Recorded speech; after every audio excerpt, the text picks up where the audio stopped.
Më shumë se 150 piktor nga e gjithë bota kanë vizituar në muajin maj dhe prill Shqipërinë. Nga rrugtimi i tyre artistik vendit tonë i ngelin këto vepra.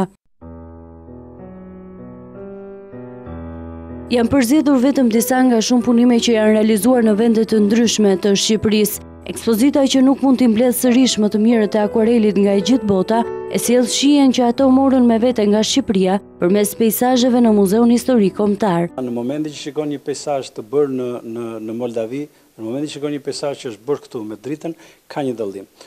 Ne këtë donim sillnim Shqipërinë përmes hyrëve të disa artistëve që vinë nga Kina, vinë nga Moldavia, si thash, nga Ukraina, vinë nga Spanja, vinë nga Italia. Shkodra dhe Berati kanë qenë dy nga qytetet që i kanë bërë më shumë përshtypje të huajve, por nëse Shkodra prezantohet në këtë ekspozitë me më shumë peizazhe, për Berati nuk mund të themi të njëjtën gjë.